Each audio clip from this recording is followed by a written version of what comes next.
Bueno, este es el Grupo de Políticas Públicas Sustentables. Tengo muchos habitués, algunos que fueron invitados hoy y que esperemos que sigan en el futuro. La idea, como te lo habíamos adelantado, era que pudieses hacer tus comentarios sobre tres grandes cuestiones, ¿no? El Tratado Antártico, la Alianza Malvinas, etcétera, la Alianza del Pacífico como nueva herramienta comercial, y cuál es la situación del Mercosur Entonces, un poco antes de que comiences, comento brevemente tu currículum, ¿sí? No, ¿Está? vicecanciller. ¿Lo leyeron? Fue Lo mejor que me pasó fue ser vicecanciller vicecanciller de de Guido Di Guido Di. Todo lo demás no tiene ninguna importancia. Y para lo que vas a decir de Malvinas, hay una pequeña cosa emotiva.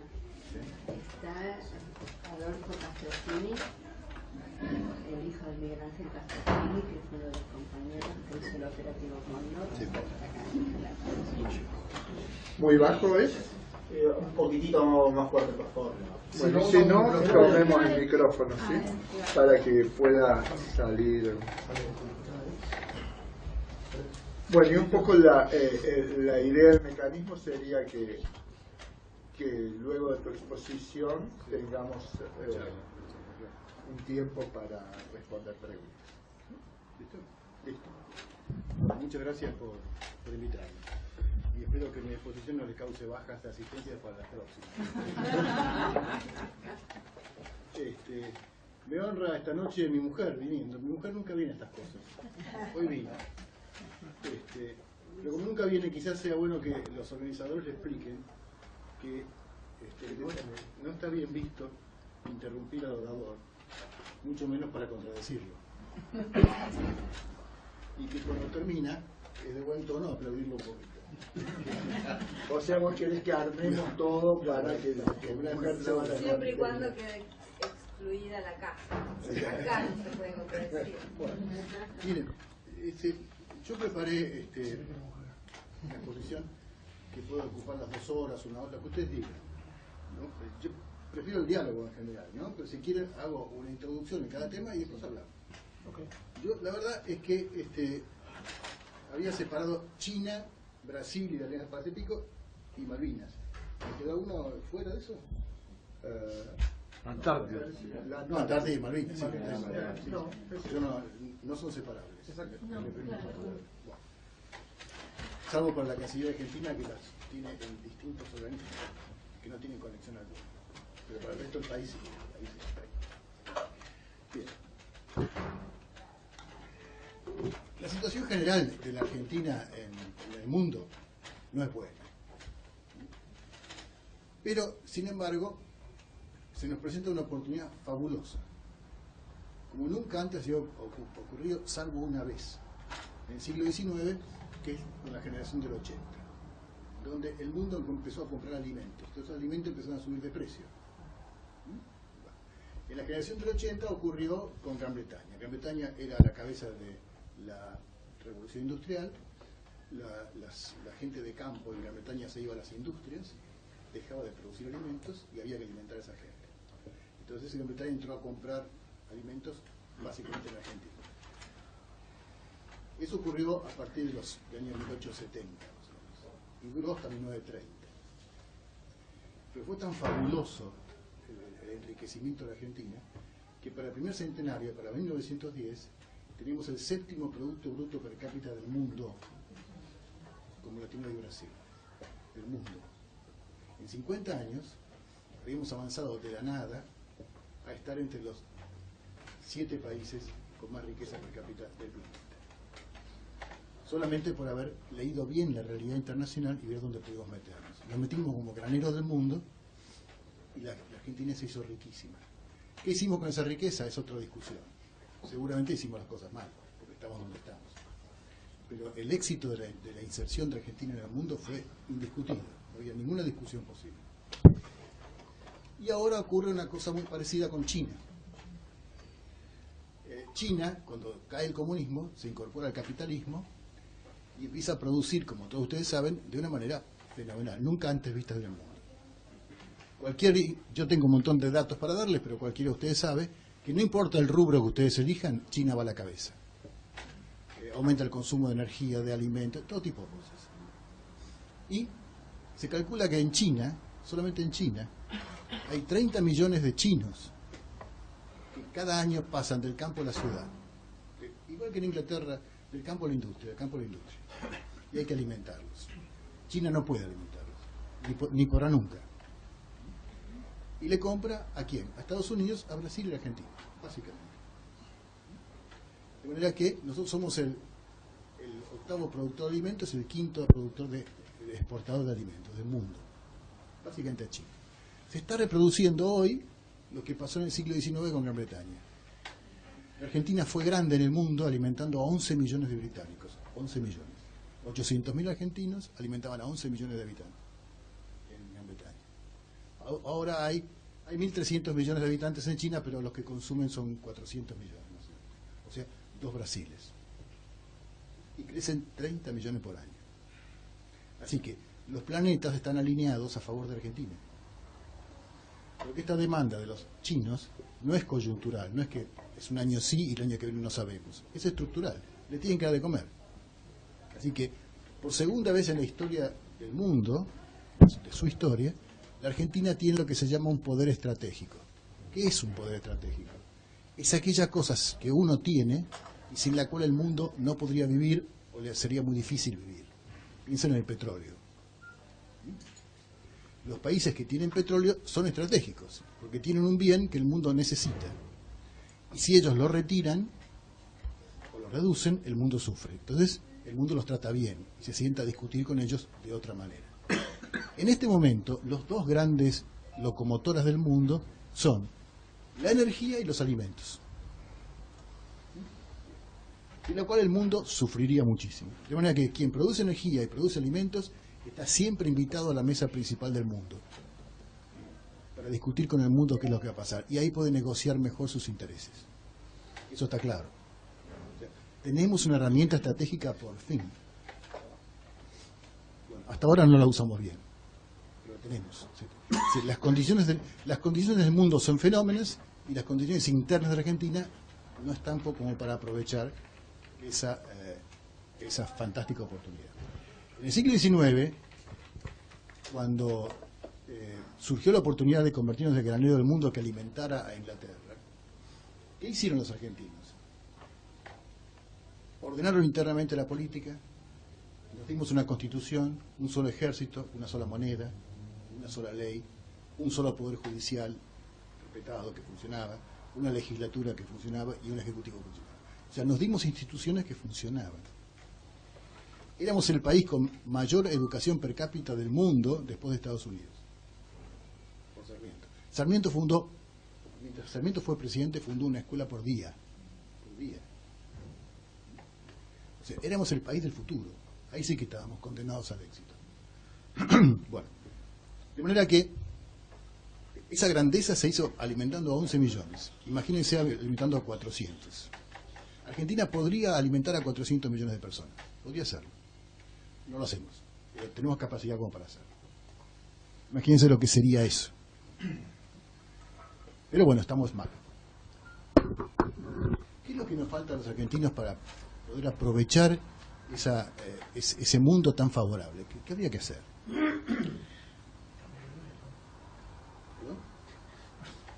Lo primero, tenemos que poner orden en la vida política interna. Como lo pusieron en el siglo XIX, los que gobernaban. Se puso orden. Se acabó la guerra civil, ¿se acuerdan? Un solo ejército, una sola moneda. Y empezamos a funcionar. Por supuesto, no era un país ideal, ningún país es ideal. Pero para los parámetros de aquella época era un país bastante aceptable. Primero, ponernos en orden internamente. Argentina no tiene orden interno, las instituciones no funcionan mal. Nos peleamos, no tenemos concordia, convivencia, no discutimos las cosas, el que manda las impone. Así no se progresa. La segunda cosa que tenemos que hacer es cerrar un acuerdo económico con China. Si es posible, asociados con Brasil. Ya vamos a ver cómo sería ese acuerdo. Y la otra cosa es tratar de trabar una relación más cooperativa, más útil con dos países, con Brasil y con Estados Unidos. Con Brasil para asociarnos, y con Estados Unidos para que no nos molesten, por lo menos que no nos molesten. No digo ya para otra cosa, para que no nos castiguen, para que no nos aíslen. Con esa fórmula, otros países han tenido mucho éxito, por ejemplo Brasil o Chile o Uruguay. Vamos a ver la situación con China, que ya lo he contado. Normalmente, cuando uno quiere balancear alguna situación económica, tiene dos herramientas, que es aumentar o disminuir la demanda o la oferta. Una u otra. En este caso de los alimentos, es imposible disminuir la demanda. Los chinos no van a bajar la demanda. Así que lo único que se puede hacer es aumentar la oferta. Es una especie de dulce condena para Argentina, ¿no? Porque nos pueden comprar todo lo que produzcamos. Si produjéramos el triple, lo van a comprar igual. Pero no los producimos al triple. Está pasando el tren y no lo aprovechamos del todo. Voy a leer unas pocas cifras. Desde el 2007 para acá, el precio de los alimentos aumentó el 40% en el mundo. 40%, lo que nosotros producimos. A moneda constante, ¿no? La FAO estima que para el 2030 la demanda de alimentos se va a aumentar en un 50%. 50% más. El precio el 40% y la demanda el 50%. ¿Qué es lo que es eso, no?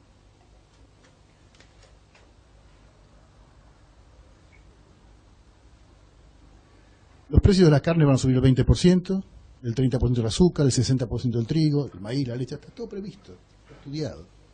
No es una timba, está estudiado, esto va a ocurrir. Y todo esto lo producimos nosotros. La cuestión es si vamos a poder aprovecharlo.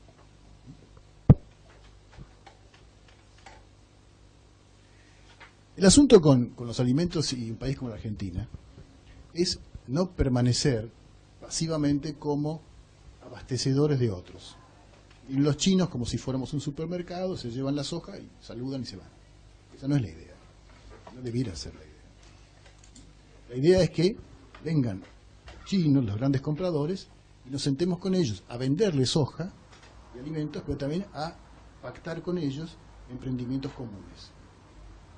Brasil, por ejemplo, consiguió que China le levante la acería más grande del mundo fuera de China, hecha por chinos. Y Brasil está consiguiendo que empresas chinas, con créditos chinos, le hagan caminos, puentes, puertos. Se asoció en la explotación del petróleo en las costas de Brasil, que es una cosa fabulosa. Y ahora brasileños y chilenos tienen con Embraer y una empresa china impronunciable la tercera fábrica de aviones del mundo. Nosotros no producimos un piper. ¿Con Brasil y Chile? Brasil y China. China. Brasil y China. Dije Chile. De manera que Brasil está recorriendo el buen camino. Brasil exporta a China la mayoría de la soja ya trabajada, ya con valor agregado. Y el resto lo manda en semilla cruda, ¿no? Y la Argentina es al revés. La inmensa mayoría mandamos en semilla y muy poco elaborado, que gente son aceites. Argentina es el principal exportador de aceite de soja del mundo. Pero nada más que eso. O sea, los brasileños se sientan a negociar con los chinos y dicen, te vendo soja, pero vos me comprás tal cosa. Te vendo soja, pero vos me haces una acería, en fin. Pasar de ser meros almaceneros que le vendemos a los chinos a pasar a ser socios de los chinos en empresas que le vengan bien a ellos y a nosotros, a los dos, que es la única manera de progresar en el mundo. Miren, si ustedes hacen un listado de los países que ustedes consideran que son los que más han progresado en el mundo en los últimos 200 años, van a ver que no hay ninguno que no haya reunido al menos dos condiciones. Y dos condiciones que si no las tenés, no prosperás. La primera es tener un conjunto articulado de políticas de Estado, un acuerdo básico de políticas que todo el mundo sostiene, aunque cambien los gobiernos, que se continúan. Y debidamente articulado en un proyecto nacional. Eso, el que no tiene eso, no prospera. Y la segunda condición es agarrar ese proyecto nacional y engancharlo en la locomotora de las corrientes más dinámicas del mundo en ese momento. Si no tenés las dos cosas, tu proyecto nacional, y conseguís engancharlo en las corrientes más dinámicas del mundo, no prosperás, te quedás. Así progresó Estados Unidos, así progresó Inglaterra, todo el mundo progresó de esa misma manera. Por no hablar de España, de Italia, de Francia, de Brasil, de México, de que ustedes quieran. Elijan el que quieran y así se dio. De manera que lo que nos está faltando es un acuerdo con los chinos semejante al que han hecho los brasileños, y que podríamos perfectamente engancharnos con los brasileños para negociar juntos con los chinos, que son dificilísimos los chinos. Bueno, no lo hacemos, no lo hemos hecho. Por ejemplo, Argentina es un gran productor de biodiesel, a partir de la soja generalmente. Brasil produce un biocombustible a partir de la caña de azúcar. Estados Unidos en general produce lo mismo, pero con maíz. Pero somos los tres grandes productores del mundo. Estados Unidos consume todo lo que produce, no exporta nada. Brasil sí. Y nosotros también. Ahora bien, ¿estamos coordinados? No. ¿Se acuerdan cuando vino Bush a Mar del Plata? Sí. Que lo abucharon, le dijeron de Kirchner lo vapuleó en público. Bueno, Bush era un presidente espantoso, muy malo. Para Estados Unidos, para el mundo, para nosotros, todo fenómeno. Pero era el presidente de Estados Unidos. Y el tipo se la bancó. Entonces terminó el papelón acá en Mar del Plata y se fue a Estados Unidos, pero hizo escala en Brasilia, donde lo había invitado especialmente, estaba en Mar del Plata, lo había invitado Lula. Y en Brasilia firmaron un acuerdo para negociar en el mundo los biocombustibles. Una especie de OPEP, ¿se acuerdan de OPEP del petróleo? Pero de biocombustibles. A la Argentina no la invitaron. Ni entonces ni después. Estamos afuera. Eso es una forma de llevar. No basta con tener biocombustible, hay que manejarse bien en el mundo. No basta con tener soja, hay que manejarse bien. De manera que la opción china es una opción por ahora meramente económica. No hay ninguna alianza política, ni de ningún tipo, ni los chinos la quieren tampoco. No les interesa. Ellos quieren materias primas. Y los chinos seguramente van a venir acá a hacernos acuerdos para llevarse materias primas. Comprar campos y sembrar. Y lo que hay que hacer es, bueno, un momentito, vamos a poner industria, vamos a poner esto. Hay que negociar de tal manera que la Argentina pueda saltar de ser un país que nunca termina de desarrollarse, a ser un país que comienza a desarrollar su industria a niveles competitivos internacionales.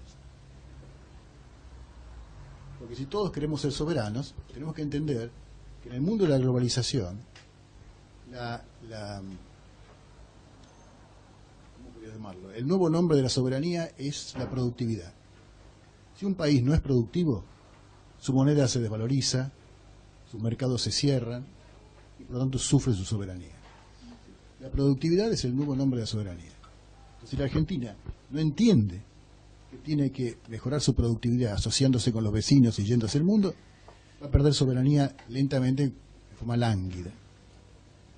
Que la oportunidad con China es una oportunidad económica. Por ahora, puramente económica y nada más. China y Estados Unidos no son extremadamente competidores todavía. No es lo mismo que pasó con Rusia. Son socios en casi todas sus oportunidades, y seguramente buena parte del siglo XXI no se van a enfrentar de forma definitiva. No se va a reproducir la Guerra Fría entre ellos. De manera que nosotros podemos perfectamente comerciar con los chinos y beneficiarnos. Ojalá lo hiciéramos con Brasil. Volvemos con Brasil. Es la primera vez en la historia, a partir de los 90, que con Brasil dejamos de ser competidores y rivales. Durante más de 100 años, con los vecinos éramos rivales. En las escuelas militares, en la Cancillería, se estudiaba a los vecinos exclusivamente como hipótesis de conflicto. ¿Qué pasaba si había una guerra con Chile? Nadie estudiaba qué pasaba si había un acuerdo comercial con Chile. No se estudiaba. Y con Brasil. Es muy claro el ejemplo que ustedes deben conocer de que la trocha de los ferrocarriles brasileños, la trocha es el ancho de los rieles, ¿no? De los ferrocarriles es distinta a propósito, para que el vecino no nos pueda invadir con tropas. Pero no sirve para el comercio, no se puede comerciar.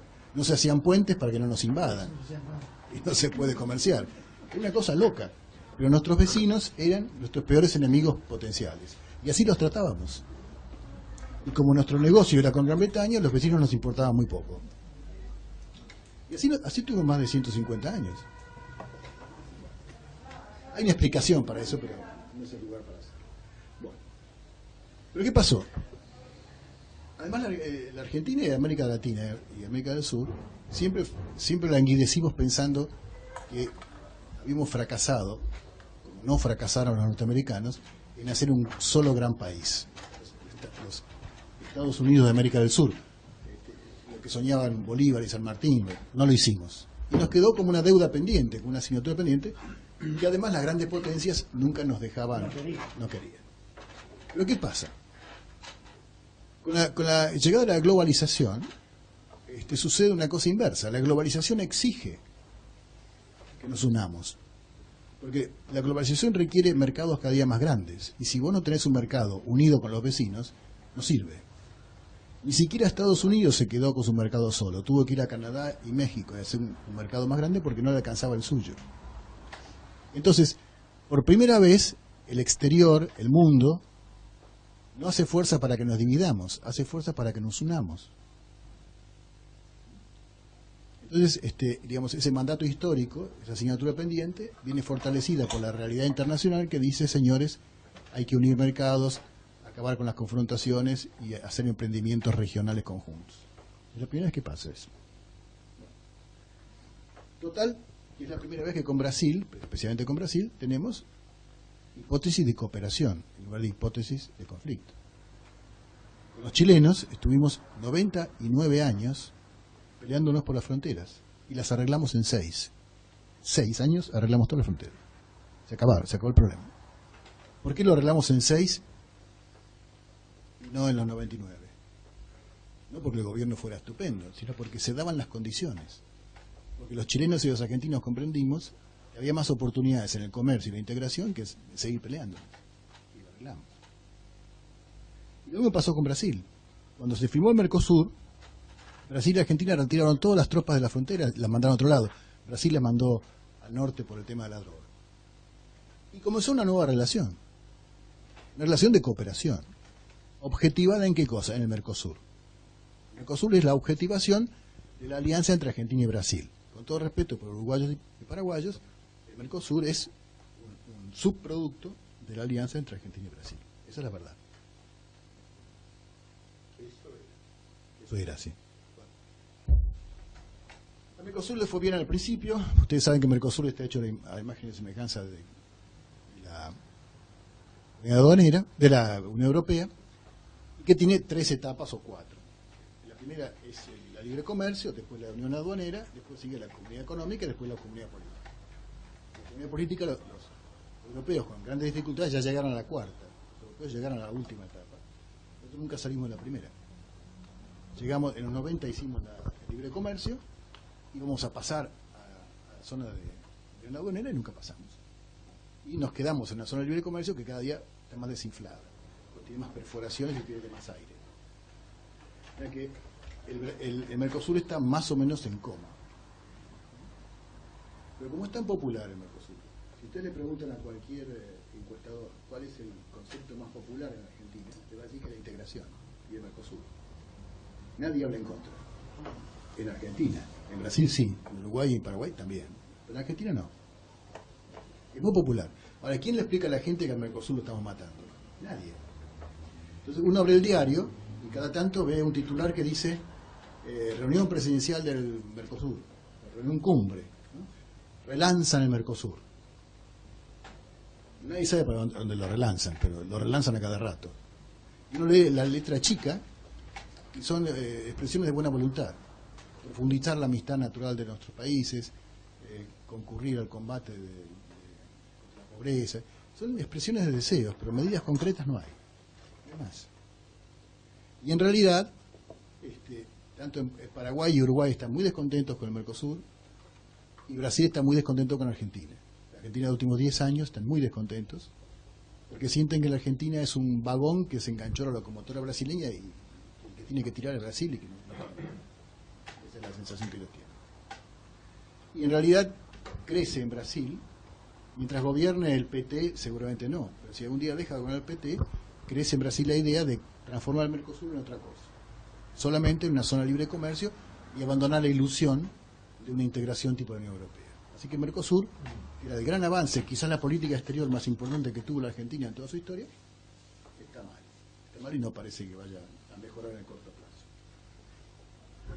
Además hay otras dificultades. El Mercosur no es lo mismo para Brasil que para nosotros. Para nosotros el Mercosur era una ilusión. Una ilusión doble.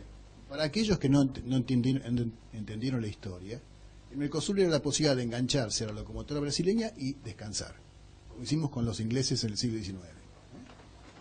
Nos enganchamos a los brasileños y que trabajen ellos, nosotros le vendemos. O también la ilusión más legítima era, bueno, vamos a hacer una Unión Europea, vamos a hacer una unión regional importantísima. Y entonces, claro, eso es lo que pensábamos todos, muchos. Pero para Brasil no es lo mismo. No es que los brasileños sean malas personas, tienen otros proyectos. El Mercosur les queda chico. En realidad, el proyecto brasileño es ser una potencia mundial. Y lo van a conseguir, está muy cerca de conseguir. Y para ellos el Mercosur es una política secundaria. De manera que ellos apuntan a su alianza con el BRIC, Brasil, Rusia, India y China, y ahora Sudáfrica, apuntan al juego grande del mundo donde no estamos. No estamos ahí. Ellos están en el G20, los 20 países más importantes del mundo, donde estamos también nosotros por dos razones. Porque ingresamos en los 90, donde el país, la Argentina era otra cosa, y porque Brasil nos llevaba a la rastra, porque quería tener un voto más ahí adentro. China y Brasil nos arrastraron adentro para que los otros países tuvieran un voto menos. Esa es la verdad. No nos merecemos estar ahí. Bien. Y el G20 es lo que está reemplazando a Naciones Unidas en el control del mundo, la verdad. Entonces nos encontramos con que para Brasil el Mercosur no es lo mismo que para nosotros. Brasil quiere ser una gran potencia, y para ser una gran potencia necesita algunas cosas. Una de ellas es armamento atómico. No tienen armamento atómico. Estados Unidos se cuida muy bien de impedirlo. Pero con ayuda argentina han desarrollado la capacidad de hacerlo. Ellos no tienen armas, pero tienen la capacidad para desarrollarlo. Están cerca de ser una potencia. Lo mismo hicieron en su momento la India, Israel, lo está haciendo Irán ahora, Pakistán, que al principio no los dejaban y progresaron. Algún día Brasil va a tener armamento atómico y podrá ser respetada como una gran potencia.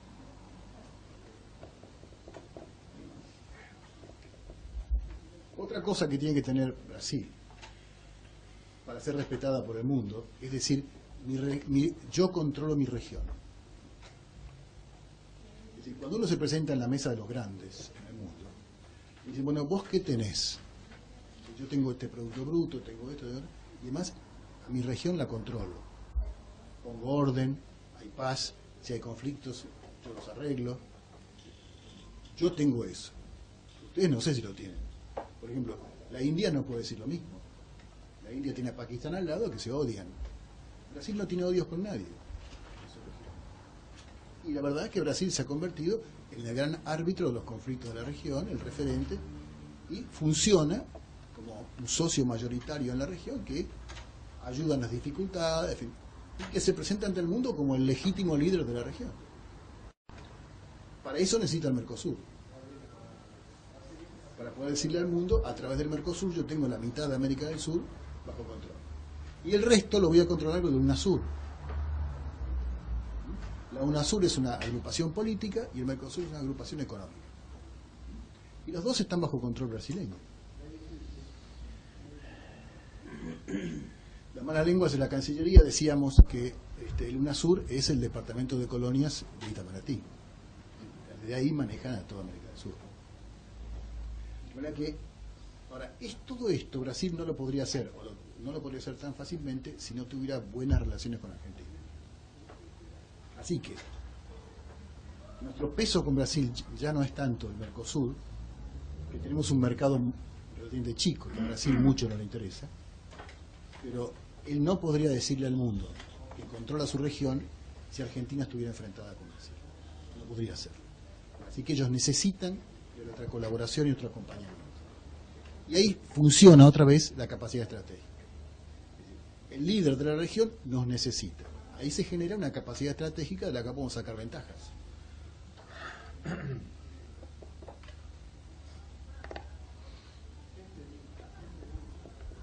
En realidad, hay dos países con los cuales tenemos que tener mucho cuidado, que son Estados Unidos y Brasil. Estados Unidos es el hegemón del mundo y Brasil el hegemón de la región. Entonces, hay un triángulo en la relación de la cual nosotros somos el vértice más débil. Entonces, tenemos que fijarnos qué es lo que hacen todos los días estos dos para ver dónde nos ubicamos y dónde podemos sacar más ventajas. A veces hacemos una política pendular, a veces apoyamos a Brasil contra Estados Unidos contra Brasil, y más o menos la vamos piloteando. Fíjense, por ejemplo, en los 90 que se suponía que teníamos relaciones carnales con Estados Unidos y le decíamos que sí a todo. La principal política exterior que tenía Estados Unidos para la región era el ALCA. Quería que firmáramos el ALCA. Para ellos era lo más. Nunca se lo firmamos. Nosotros que tenemos relaciones carnales, nunca se lo firmamos. Lo respaldamos en Brasil y dijimos que no. Porque no nos convenía el ALCA. Dijimos que no. Ahí la Argentina se hizo fuerte con Brasil y se opuso a Estados Unidos.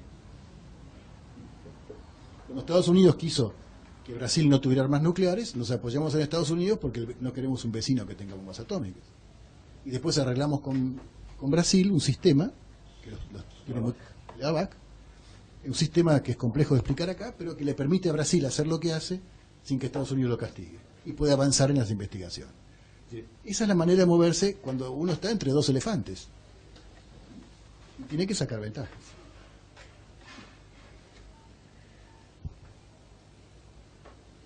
El problema consiste en que, aunque Brasil tuviera la mejor buena voluntad del mundo con respecto a la Argentina, si la Argentina sigue debilitándose, va a ser muy difícil que nos consideren socios. Cada día pesamos menos. Y hay mucha gente en Brasil que tiene una visión imperial, que dicen, así como Estados Unidos es el imperio del mundo, nosotros podemos ser el imperio de América del Sur. Mucha gente piensa eso. Y por lo tanto, no tenemos socios, sino que tenemos subordinados. Digamos. Por suerte, otra gente de Brasil piensa distinto. Pero hay un gran debate. Y si la Argentina no se fortalece, cada día se pierde ese debate porque la gente dice, ¿para qué vamos a ser socios de esa porquería, de ese país que no sirve para nada? En cambio, si la Argentina se fortaleciera, ese debate interno de Brasil lo ganarían aquellos que dicen que debemos ser sus socios y no sus empleados. Brasil tiene que elegir entre ser un patrón o ser un socio. Socio mayoritario, pero socio. Somos todos iguales. O un patrón directamente. Esta es la gran dificultad que tenemos ahora. Y que se objetiva esta discusión en lo que se llama la aspiración de Brasil a entrar al Consejo de Seguridad. La verdad es que nos haría muy bien que Brasil entre al Consejo de Seguridad. Pero muchos argentinos sostenemos que debe entrar, pero por votación de los vecinos, que cada 4 años se la renuevan o no. En cambio Brasil dice no, yo entro por las mías, porque soy el más lindo del barrio, y después ya no me sacan más. Bueno, esa es una visión de imperio. En cambio una visión de socio es, vótenme que cada 4 años que yo no los voy a defraudar. Esa es la idea, ¿no? Bueno, no los volveré a defraudar. Bueno, esa discusión con Brasil está latente. Y de cómo se maneje, eso creo que cómo se maneje esa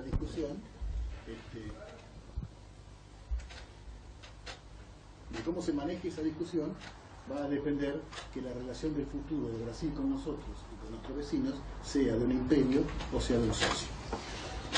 Con las diferencias enormes que eso tiene para el futuro de la relación. Además, Brasil ya es el 70% de todo en América del Sur.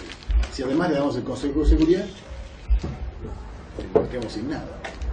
Y no es buena idea en la vida firmarle cheques en blanco a nadie. Pero de todas maneras, Brasil es nuestra mayor oportunidad en el mundo.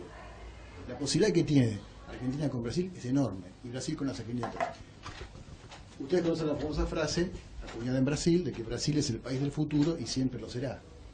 Nunca le llega. Le faltan 90 guitas para el peso. Bueno, nosotros somos las 10 guitas que le faltan. La podrán conseguir, pero van a tardar medio siglo más y con más sacrificio para la gente. En cambio, asociándose con nosotros, van a conseguir lo que le falta. El asunto es el precio que están dispuestos a pagarnos por eso. En realidad, el Mercosur es un gran negocio en el cual Brasil nos dice: te dejo entrar a mi enorme mercado y vos regálame tu política exterior. Quid pro quo. Pero los brasileños no son, es decir, a diferencia de los norteamericanos, a cuales les importamos muy poco, los brasileños son buena gente, son buenos amigos, tenemos muchas cosas en común con ellos, objetivamente cosas en común, con las cuales nos podemos sentar, a diferencia de Estados Unidos. De manera que las posibilidades positivas con Brasil son muchas.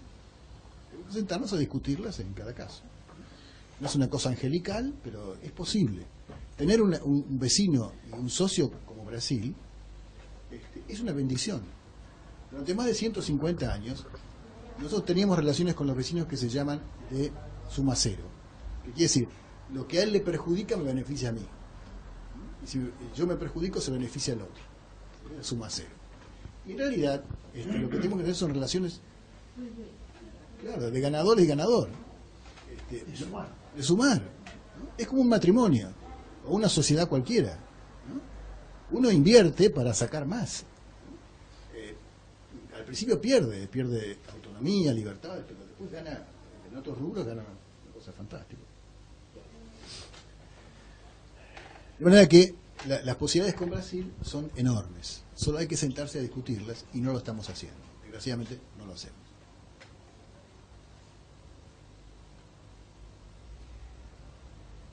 Quiero mostrarles una cosa simplemente ilustrativa. Cuando Argentina era aliado estratégico planetario de Inglaterra, chocamos muchas veces con Estados Unidos. Estados Unidos quería meterse en la región y como nosotros éramos privilegiados de Gran Bretaña, no nos podían tocar. Cuando Gran Bretaña nos soltó la mano, Estados Unidos nos pulverizó, nos mató. Nuestros antepasados no se dieron cuenta de que Gran Bretaña decaía y Estados Unidos iba a ocupar su lugar. No se dieron cuenta. Los brasileños sí se dieron cuenta. Le voy a leer esta frase. Nuestro país, desde los primeros días de la revolución que la separó de la madre patria, puso particular empeño en aproximarse políticamente a los Estados Unidos de América. Adhirió luego a la doctrina Monroe y procuró así concluir, sobre la base de esa doctrina, una alianza ofensiva y defensiva con la gran nación del norte, como ya entonces la llamaban los próceres de nuestra patria, para concluir con la reafirmación y ampliación de la amistad que felizmente une a Brasil y los Estados Unidos, y que es deber de la generación futura cultivar con el mismo empeño que lo hacemos nosotros hoy. Esto nos lo dijo Di Tella. El barón de Río Branco lo dijo, muy bien. El barón de Río Branco lo dijo, el más grande canciller que tuvo Brasil, que cumplió en Brasil las funciones de la que cumplió Alberdi, de organizar el país. Brasil es el único país de América Latina que no perdió un metro de territorio desde que se independizó de Portugal. Ni un metro. Bueno. Y gran parte de eso lo hizo Río Branco. Y esta es la doctrina de Río Branco, que murió en 1910 siendo canciller. Esta es la gran doctrina de Río Branco, que la siguió Brasil a morir. Fíjense cómo trata Brasil y la Argentina a sus hombres providenciales. Río Branco murió siendo canciller 13 años seguidos.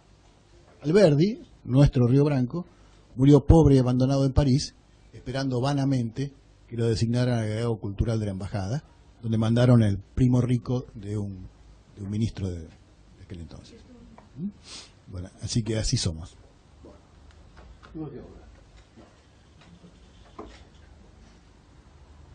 En este asunto de la relación con Estados Unidos y con Brasil, con el mundo, hay que distinguir muy claramente dos cosas. Uno, lo que es las relaciones internacionales y lo que es la política exterior. Las relaciones internacionales son las que mantenemos con el mundo entero, indiscriminadamente. A favor o en contra del narcotráfico, a favor o en contra de esto o de lo otro, a favor o en contra de derechos humanos. Es decir, ¿qué posición tomamos en el mundo respecto a los problemas que son mundiales? Esas son las relaciones internacionales. El perfil de la Argentina frente a los grandes problemas del mundo. La política exterior es la propuesta que la Argentina se hace a sí misma para obtener beneficios en el mundo. Por ejemplo, voy a convertirme en el granero del mundo. Esa es una propuesta. Voy a asociarme con los vecinos. Son cosas distintas. Fíjense ustedes que cuando estuvimos cerca de Estados Unidos, en los 90, casi todas las medidas que se indicaban que eran a favor de Estados Unidos correspondían a las relaciones internacionales, o sea, narcotráfico, terrorismo. Pero aquellas cosas que se referían a la política exterior nuestra, como la firma del ALCA, no los acompañamos. No los acompañamos en el boicot a Rusia por los alimentos, ¿se acuerdan? No los acompañamos en la invasión de Panamá y no los acompañamos en el embargo a Cuba. De manera que uno puede acompañar a una gran potencia, como Brasil o como Estados Unidos, en la política internacional en general, y después discutir con ellos cuando se trata de temas puntuales que nos interesan. Pero los acompañamientos que uno hace a una gran potencia en los temas internacionales generales le generan créditos para después discutir la política exterior. Yo te acompañé en tal cosa, dame esto. Yo te acompañé, dame la otra. ¿Se entiende esta parte? Entonces, lo mismo hay que hacer con Estados Unidos y con Brasil, eso. Es decir, acompañamientos en las cosas que a ellos les interesan y que a nosotros no nos perjudican. Por ejemplo, el hecho de que Estados Unidos quiera combatir el narcotráfico, ¿nos perjudica a nosotros? Yo creo que no. Más bien nos beneficia. ¿Por qué no acompañarlos y ganar créditos? Quieren combatir el terrorismo internacional. Yo creo que nos beneficia. ¿Por qué no? Entonces, y a Brasil también. Entonces lo que tenemos que hacer es encontrar coincidencias y reservar nuestra limitada capacidad de pelearnos a los temas esenciales. ¿Qué es lo que hay que hacer?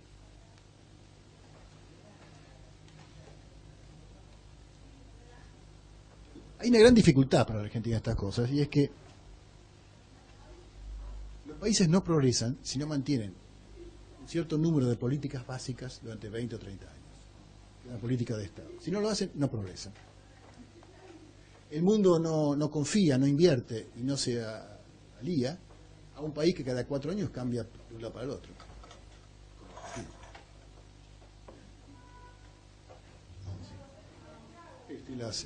Los agregados políticos extranjeros de las embajadas nos preguntan a los supuestos sabios acá, que dicen, pero escúchenme, el mismo partido político que privatizó los ferrocarriles después los estatizó de vuelta y son los mismos, no entienden nada. Y cualquier otra cosa. Tenemos una falta de continuidad terrible. Cada presidente que llega es fundacional.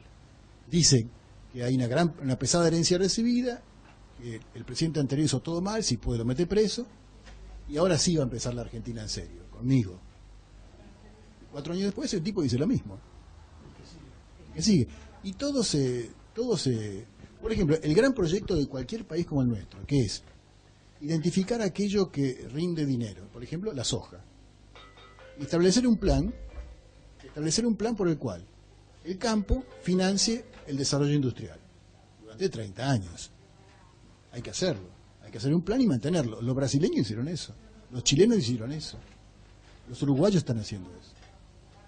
Ahora, nosotros no mantenemos un plan de industrialización en 30 años. 4 o 5 años y después cambia todo de vuelta. Saltamos del proteccionismo al liberalismo más crudo. Con Cavallo teníamos el el liberalismo más abierto. Después viene un proteccionismo fenomenal como viene ahora. Y la gente de afuera no viene a invertir en un país tan loco, que no se pone de acuerdo con nada. No es que las políticas sean malas, es que no duran. No hay política que no tenga alguna virtud. Pero si no duran, no tienen ninguna.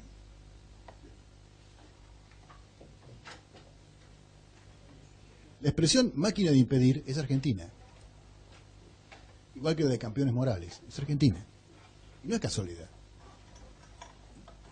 Y en Argentina la máquina de impedir es un sistema de pensamiento y de política en la cual se consolida el statu quo en base a consignas revolucionarias.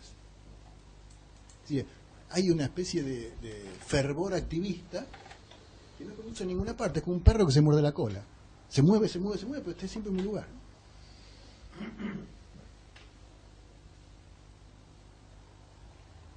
Por eso los países, los grandes países, los inversores, desconfían de los países que tienen presidentes hegemónicos. Porque los presidentes hegemónicos promueven la lucha interna, el combate, el espíritu de facción, aumentan el centralismo hacia adentro y hacia afuera marginan al país en el mundo. Porque no hay diálogo, no hay política de Estado. Y la biografía del presidente es la que marca el periodo político. Se muere el presidente y cambia todo de vuelta. Es por eso que la recuperación de un sistema republicano fuerte, con división de poderes efectiva, como pasa en Brasil, en Chile, Uruguay, más lejos, es la mejor herramienta para poder tener después una inserción correcta en el mundo. Si no, el mundo no nos respeta, no nos toma en cuenta y siguen de largo. La pasada se publicaba en los diarios la cantidad de presidentes y primeros mandatarios que vinieron a Brasil, a Montevideo, a Chile, y pasaron por arriba de Argentina. Físicamente, ¿no? Hasta físicamente nos eluden.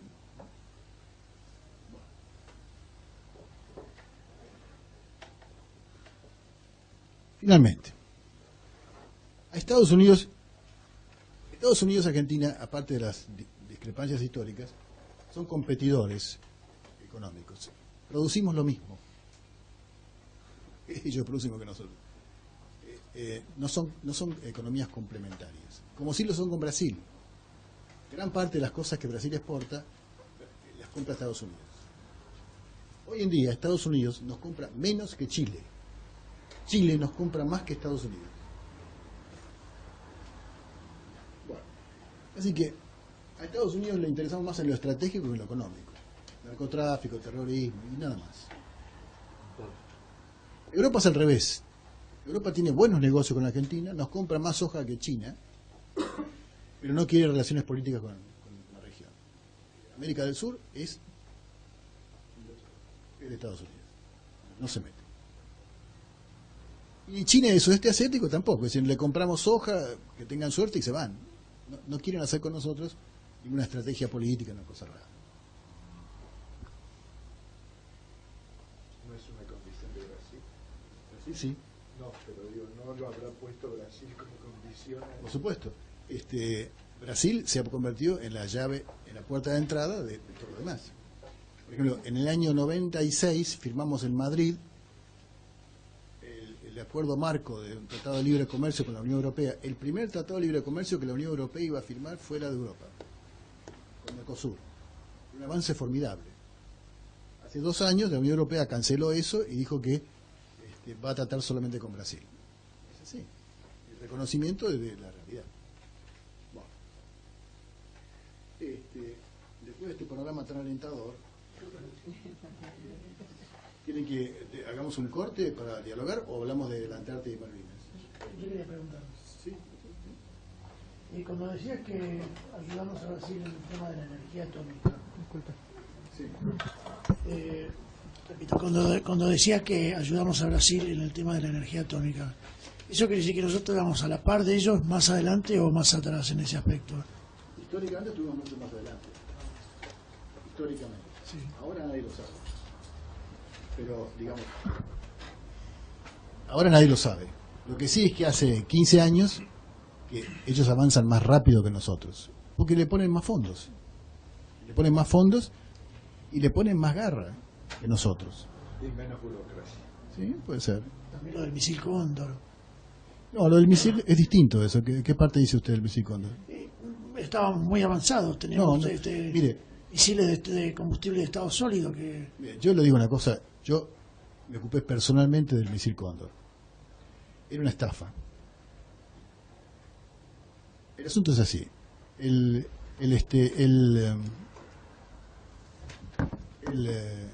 Las Fuerzas Armadas del gobierno militar tuvieron 3 proyectos, digamos, para jugar. La Marina quería hacer submarinos nucleares y compró 2 cascos Thyssen a la empresa Thyssen en Alemania, que nunca se están oxidando en Domecq García, están ahí muertos, no sirven para nada. El ejército tuvo más suerte, hizo mejor las cosas con unos tanques AMX-30, anduvieron bien, bastante bien. Y la Fuerza Aérea se embarcó en el proyecto del misil Cóndor. El proyecto del misil Cóndor es así. En Europa estaba prohibido fabricar misiles a empresas privadas. Y ningún país europeo le iba a proveer misiles a Saddam Hussein, por ejemplo. No lo hacían. Entonces, varios países, Siria, Irán, Saddam Hussein, salieron a comprar misiles que se fabricaran en cualquier lado.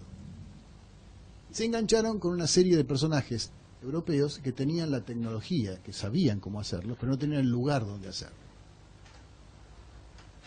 Estas empresas, que eran 3, no me acuerdo los nombres, pero hay libros escritos con esto,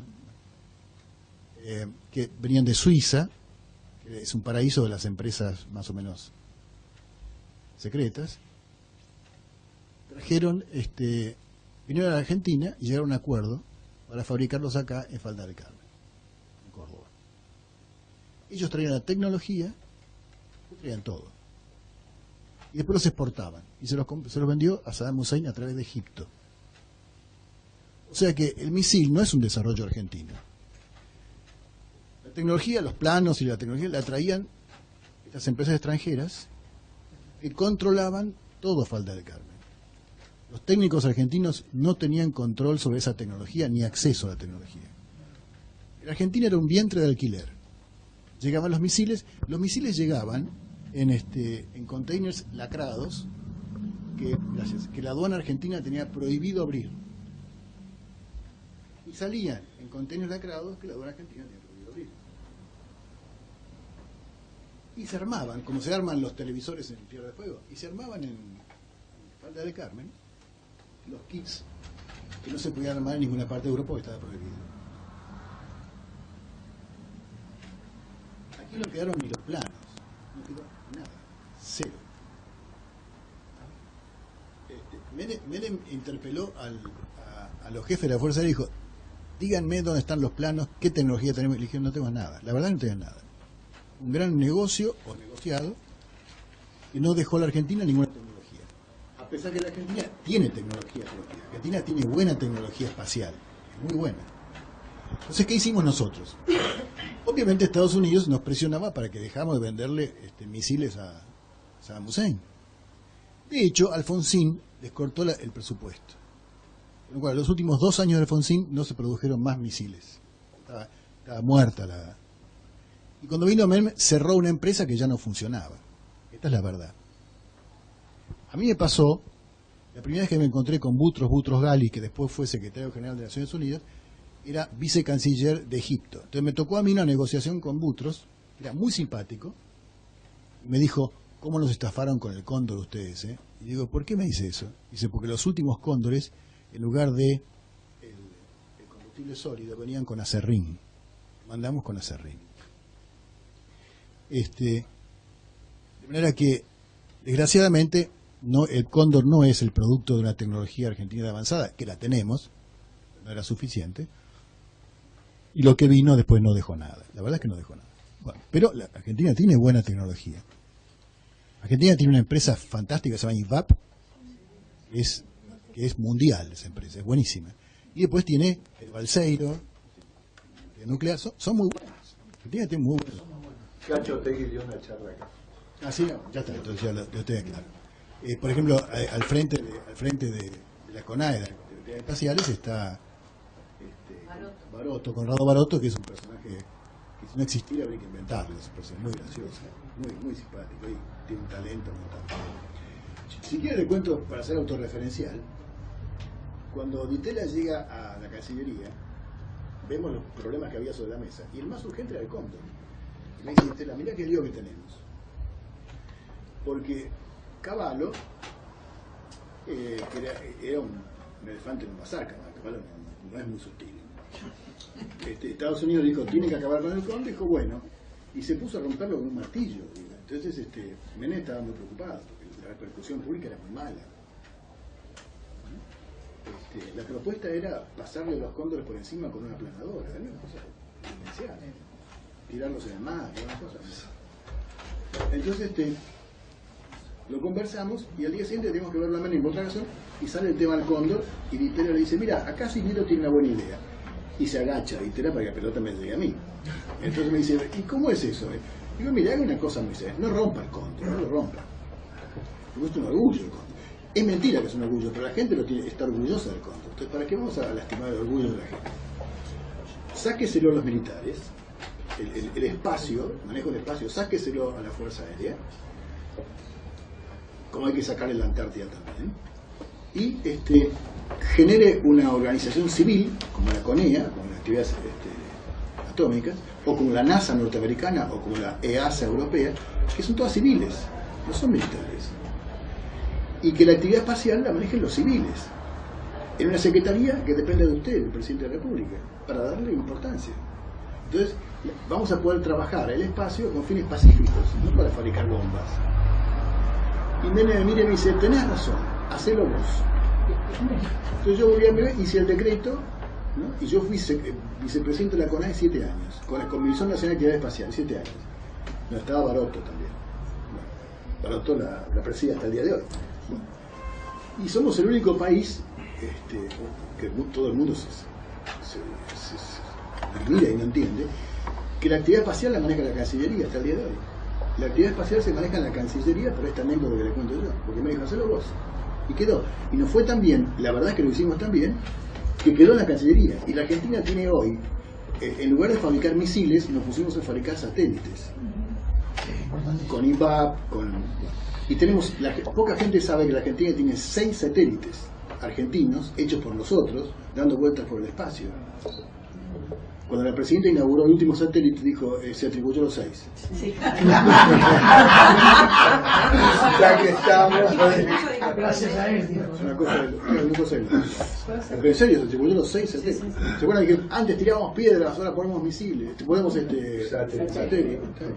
Bueno, y esos satélites lo que hacen es fotografiar incendios forestales, las siembras, cuánto trigo se sembró, cuánto se cosechó. ¿Para otros países también? ¿Para otros países o solamente para Argentina? No, solamente para Argentina no podemos fotografiar otros países, está prohibido. Pero No, no pero nos alquilan otros países del servicio. No podemos enfocar a otros países. No, pero lo que produce ese satélite, ¿se lo vendemos a otros? Sí, pero No les ¿quién le interesa. interesaría saber la cantidad de trigo? Bueno, sí, Estados Unidos probablemente, ya, pero ellos se arreglan. Tienen otro que no puede. Por ejemplo, a Chile le podemos vender servicios de satélite. Claro, eso. Porque ellos no están en Sí, pero condiciones de no podemos fotografiar, está prohibido Pero fotografiar. si yo produzco un satélite, Sí. le puedo vender el Como servicio proveedor, de claro. alquiler a Chile para que ese satélite trasunte su espacio aéreo y venderle el servicio de que fotografíe su propio. No, Tenés que vender los el chilenos, satélite. el satélite entero.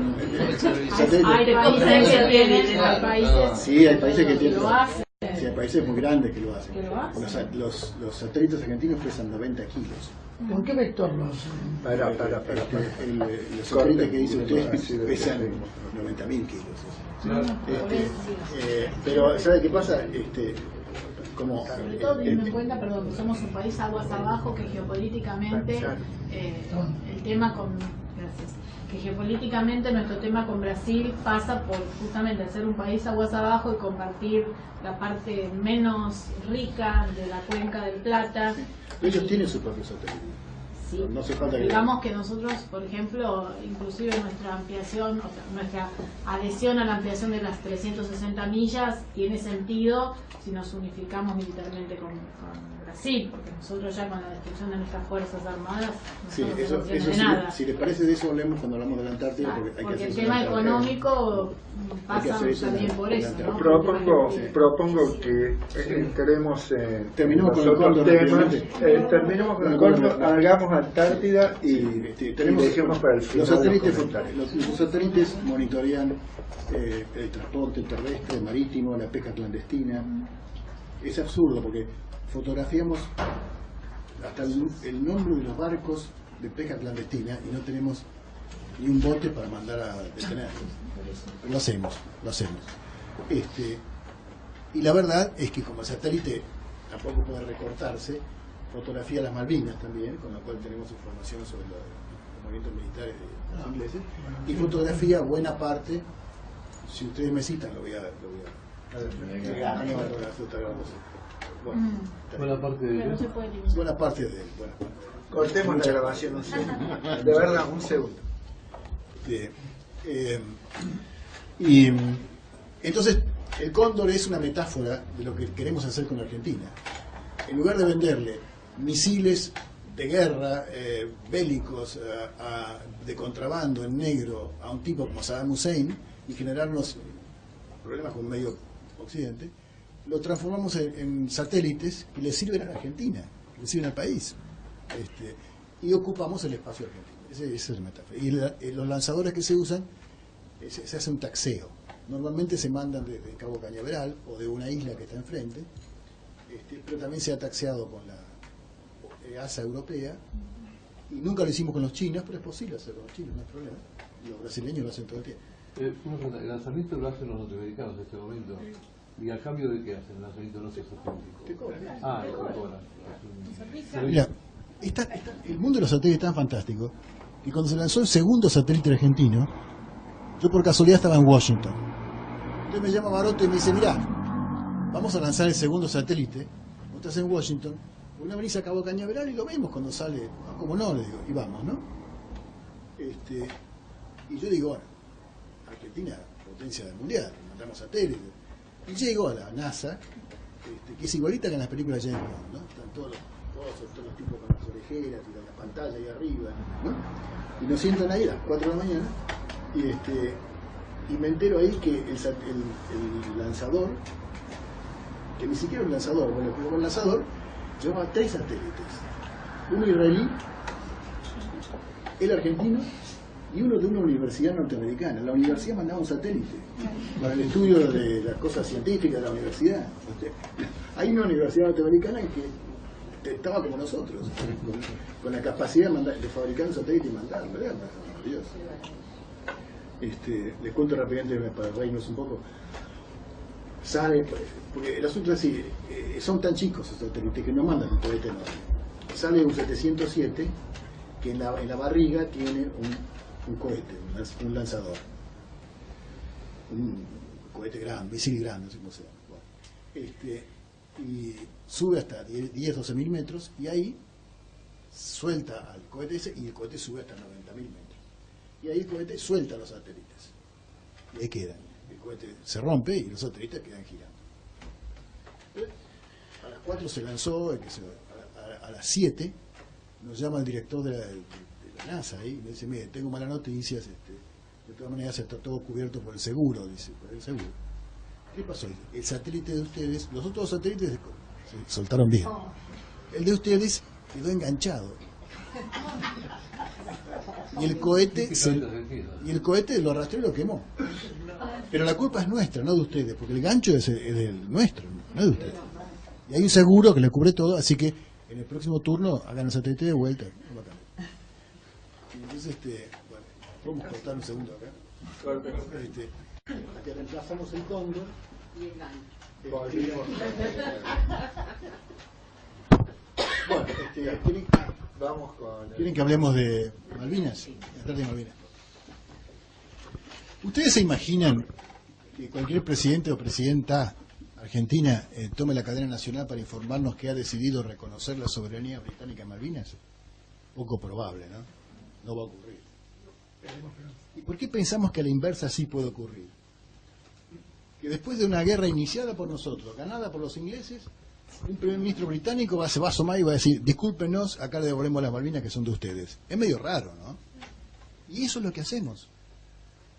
Todos los años, vamos a Naciones Unidas, hace 60 años, que todos los años, del año 49, vamos a Naciones Unidas, repetimos el mismo ritual, los ingleses contestan el mismo discurso, el secretario general de Naciones Unidas pone cara de compromiso, nos acompaña hasta la puerta, nos palmea la espalda y nos dicen, sigan participando, claro, vengan el año que viene. Nunca va a ocurrir, es decir, no va a ocurrir. Es decir, las Malvinas están perdidas si vamos a pensar que esa es la estrategia. Y sin embargo esa es la política oficial de este gobierno y de muchos anteriores. Limitarse al reclamo, a victimizarnos, porque la verdad es que nos robaron las Malvinas, nos victimizamos, lloramos, pataleamos, y nada más. Y el mundo no es amable. No nos van a devolver las Malvinas solamente porque son nuestras. Tenemos que hacer alguna otra cosa más que tener razón. En el mundo, con tener razón no basta. Hay que tener algunas otras cosas aparte de tener razón. De manera que yo prefiero no hablar de devolución de las Malvinas, sino de solución del conflicto. La solución del conflicto va a venir por otro lado. Por supuesto que va a venir porque mantenemos el reclamo jurídico en Naciones Unidas. Pero vamos a tener que hacer algunas otras cosas más. Miren, los ingleses, que son muy peculiares, tienen la costumbre de que cada vez que termina una guerra, inclusive las que pierden, la escriben. Porque son muy sabios y saben que las guerras se pelean dos veces, en el campo de batalla y después en los libros. Y siempre, siempre, después de una guerra, escriben una historia oficial de la guerra. En el caso de Malvinas, los ingleses le encargaron a un experto civil, un académico, militar, como se hizo acá con Rattenberg, para que escribiera sobre la guerra de Malvinas. Se llama Sir Lawrence Freedman, y lo publicó en el año 95 el libro. Tiene 1030 páginas, cosas así. Y en la página tercera, apenas empieza el libro, un libro tiene agradecimiento, y en la página tercera empieza el libro, Friedman dice lo siguiente: el historiador oficial de la corona británica, no cualquier tipo, un tipo investido por la autoridad de la corona británica para hacer la historia de la guerra de Malvinas. El libro está editado por la corona británica. Friedman dice lo siguiente en la página 3: en la cuestión de Malvinas, Inglaterra nunca le ha prestado atención a los derechos. Lo ha tomado como una cuestión de hecho porque las necesita. Porque las necesita. Fin de la cita. Ahí está todo el problema. Inglaterra siempre contesta lo mismo. No tenemos dudas sobre Malvinas, no pensamos discutir nada. Y se acabó. Acabó el tema. ¿Qué hay que hacer con Malvinas? En mi opinión. Ahora la guerra de Malvinas, entre otras cosas, aparte del aprovechamiento criminal que quiso hacer el gobierno militar para perpetuarse un poco más, en realidad expresaba la exasperación, el fastidio de los argentinos porque no nos escuchan, no nos prestan atención, y no nos respetan porque no escuchan nuestros reclamos. De manera que hay que darle eso una salida. Ahora bien,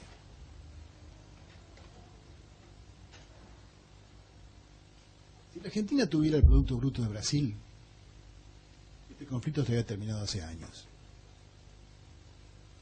Porque a Brasil no se le hace esto. A nosotros nos pueden ignorar, a Brasil no. O un país como Brasil.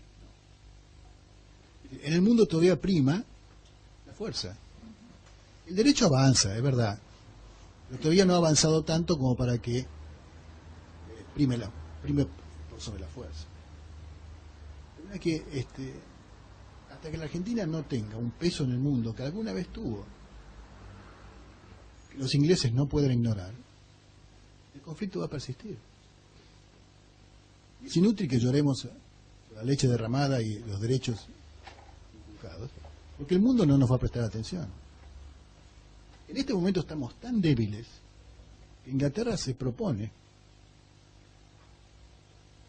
a Naciones Unidas que se deje de discutir la soberanía de Malvinas en el Comité de Descolonización y se lo pase a una disputa territorial, que no va a ser más descolonización sino disputa territorial. Estamos tan débiles que Inglaterra puede hacer eso. Y a mediados del 2012 el canciller británico viajó a Brasil especialmente para discutir esto, y Brasil dijo que no. Pero en los últimos 10 años el comercio de Brasil con Inglaterra creció el 500%. Ahora bien, ¿qué podemos hacer?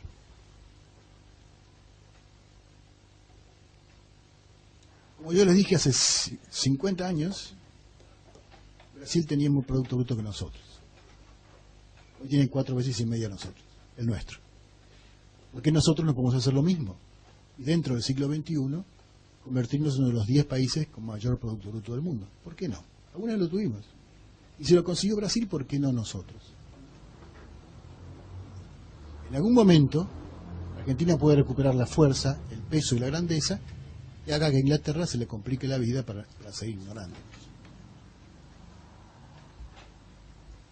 Ahora bien, el problema de Malvinas es que está inmersa en lo que se llama el Atlántico Sur, que es el espacio geográfico más vacío del mundo,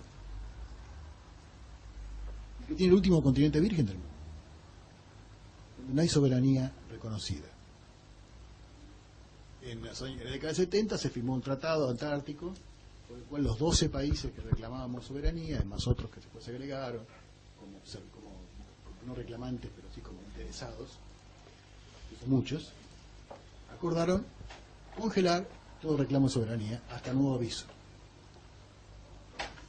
Esto no fue un acto solamente altruista, sino que era un arreglo de Rusia con Estados Unidos en la Guerra Fría para no extender el conflicto todavía mucho más allá. Y además, porque la tecnología de aquella época no hacía rentable explotar las enormes riquezas del Atlántico Sur y del Polo Sur. Hoy en día, esas riquezas están más al alcance de los grandes países y las grandes empresas. Y en pocas décadas más va a ser muy rentable poder explotar los minerales, la pesca y todas las riquezas que hay en el Polo Sur y en el Atlántico Sur. De manera que, como la política odia el vacío, más tarde o más temprano, la Antártida va a ser loteada. No sé si con el sistema de naciones, pero va a ser loteada. Y si nosotros vamos a discutir la soberanía en la Antártida, como discutimos la de Malvinas, diciendo son nuestras, nos van a ignorar. ¿Por qué? Todo el mundo se fija en que los ingleses se quedan en Malvinas porque hay mucha pesca. Ganan 55 millones de libras por año. No es nada. Porque hay mucho petróleo. Sí, hay bastante petróleo, pero no se puede sacar. Los ingleses se quedan en Malvinas porque es el trampolín a la Antártida. Esta es la verdad. Bien. Además, imagínense a los ingleses haciendo 300 y pico, 160 millas alrededor de Malvinas para la pesca. De manera que el tema es la Antártida para los ingleses. O sea que el hecho de que no encontremos la solución para Malvinas no nos habilita para perder la paciencia y dar un golpe de timón.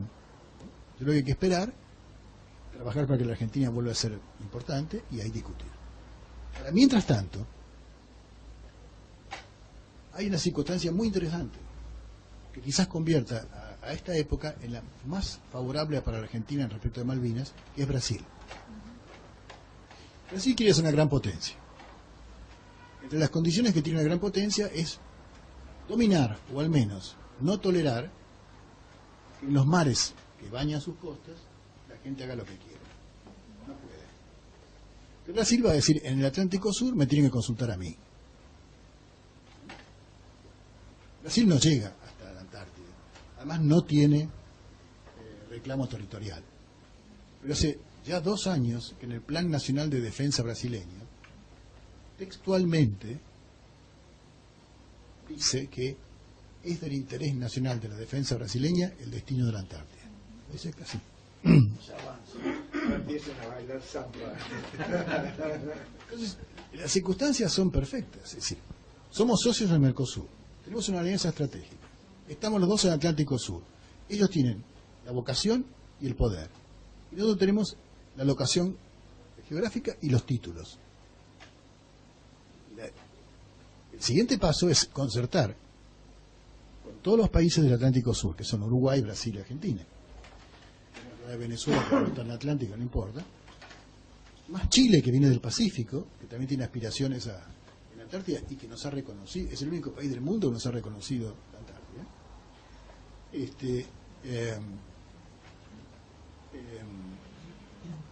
Hacer un acuerdo por el cual nos plantemos frente a la Unión Europea que está detrás de Gran Bretaña en esto. La Unión Europea y Gran Bretaña, decirle, miren, nada de lo que pasa en Atlántico Sur y en Antártida puede pasar sin nuestro acuerdo. Y en Atlántico Sur están las Malvinas. Así que en la gran negociación vamos a incluir las Malvinas. Por otra parte, ¿ustedes se imaginan en este momento o en cualquier momento del futuro a un primer ministro británico que vaya a la Cámara de los Comunes y proponga, no devolvernos las Malvinas, proponga sentarse a conversar las Malvinas? Lo matan. No hay posibilidad alguna, no la tienen, como nosotros tampoco la tendríamos. Pero es que tienen las manos atadas. Ahora, si iniciáramos una negociación por todo el Atlántico Sur y por la Antártida, un premier británico podría ir a la Cámara de los Comunes, es decir, señores, es del interés nacional británico que se le conozcan derechos y posesiones británicas en el Atlántico Sur y en la Antártida, y por lo tanto, el beneficio del superior interés británico, vamos a incluir las Malvinas en una negociación global, donde puede terminar, paradójicamente, como decía Manuel Moreno, una isla para cada uno. Una isla para cada uno. Cuando vino en 1833, en enero de 1833 nos roban las islas.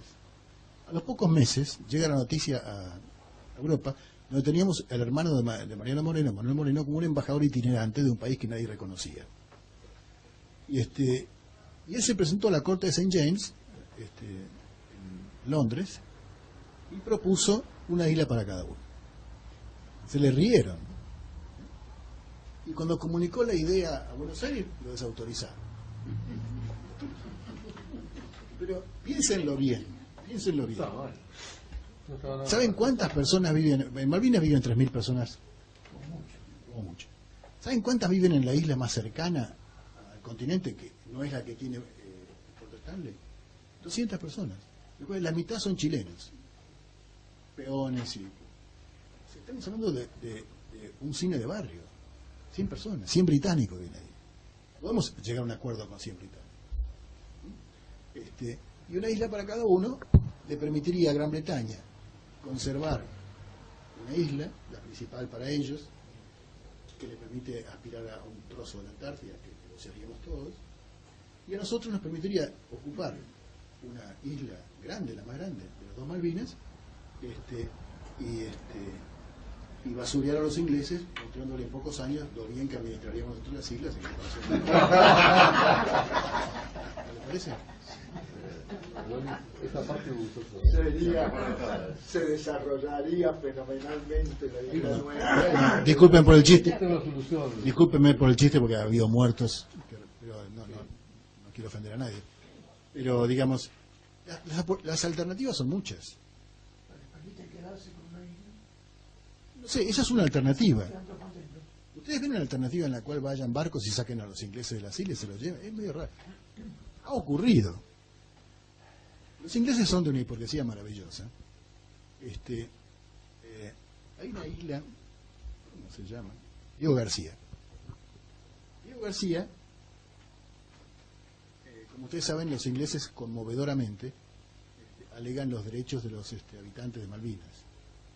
Ustedes saben que Gran Bretaña siempre respetó los derechos de todo el mundo, ¿no? Nunca usó la fuerza para... y en este Diego García, Es de Robinson Crusoe. no, la de Diego García es otra, la de Robinson Crusoe se llama, Diego García.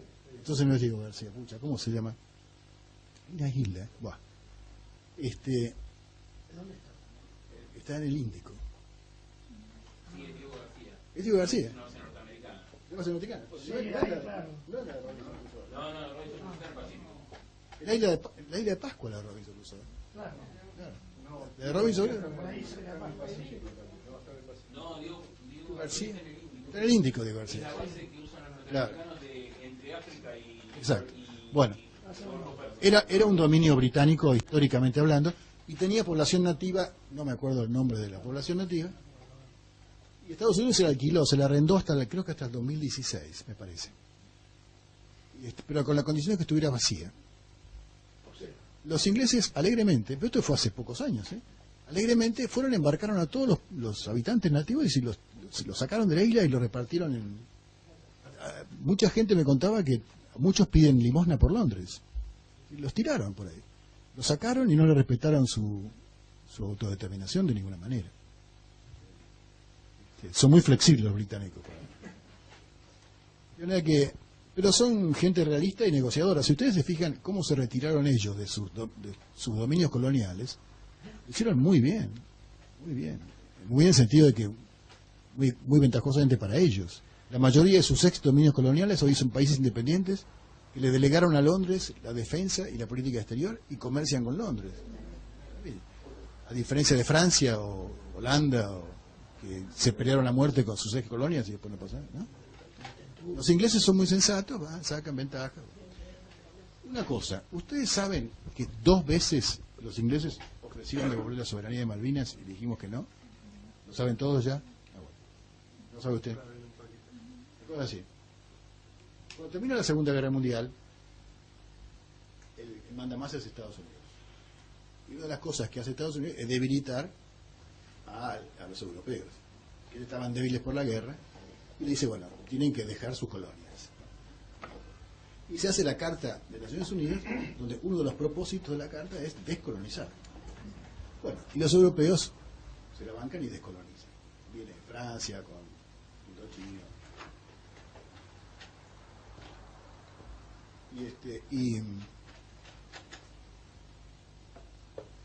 Y Gran Bretaña empieza a descolonizar rápidamente.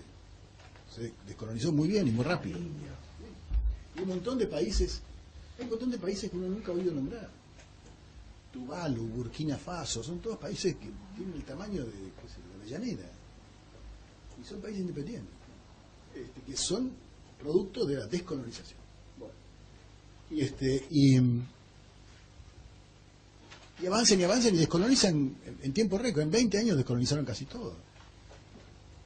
Excepto 2 lugares. Gibraltar y Malvinas. Porque había un problema, y el problema es que los habitantes son británicos, o quieren serlo, como en el caso de Gibraltar. Y ahí se les complicó la cosa. Entonces lo mantuvieron así medio en el aire, y Malvinas era una espina en el cuello de Gran Bretaña, igual que nuestra, no le encontraban solución. Y se generó un debate interno en Gran Bretaña, en el cual una parte quería mantener el orgullo imperial y el nacionalismo, digamos, y además los argumentos estratégicos con el Polo Sur y con la eventualidad de que el Canal de Panamá se fuera destruido con terrorismo. De vuelta, Malvinas readquiriría la importancia de controlar el paso de... Era que había argumentos nacionalistas en Gran Bretaña para quedarse con las islas. Después había argumentos más sensatos, sobre todo en el Foreign Office, en la Cancillería británica, que dicen, mire señores, tenemos que descolonizar en todo el mundo. Así que también tenemos que descolonizar en las Malvinas. Argentina es un país que ha sido muy amigo nuestro, ha sido socio nuestro, es un aliado, es un país importante, va a ser más importante en el futuro, hay que respetar, tomar en cuenta, arreglemos este problema. En aquella época los isleños eran habitantes de quinta. Hasta la guerra, un isleño quería ir a Londres, tenía que sacar una visa. Era un extranjero. No lo respetaban. De manera que la opinión de los isleños no era tenida en cuenta por Londres de ninguna manera. Así que la opinión de los isleños no era una cosa que les importara mucho. Y 2 veces, Terraño sostiene que son 3, yo la primera dice Terraño no. 2 veces son claras, muy claras. Una es durante el último gobierno de Perón, en que le ofrecen a Perón un acuerdo muy parecido al de Hong Kong. El retroarriendo o leaseback, que nos reconocían la soberanía inmediatamente, las entregaban a 99 años, y mientras tanto ellos nos alquilaban las islas, y crecientemente la Argentina iba a ser introducida en la administración de las islas, hasta que se cumplieron 99 años y se formalizaba la entrega final. Eso es Hong Kong, ¿no? Hong Kong. Perón lo llamó al canciller y le dijo: agarre Viñes, que una vez que estamos adentro, no nos sacan más. Y se murió semanas después.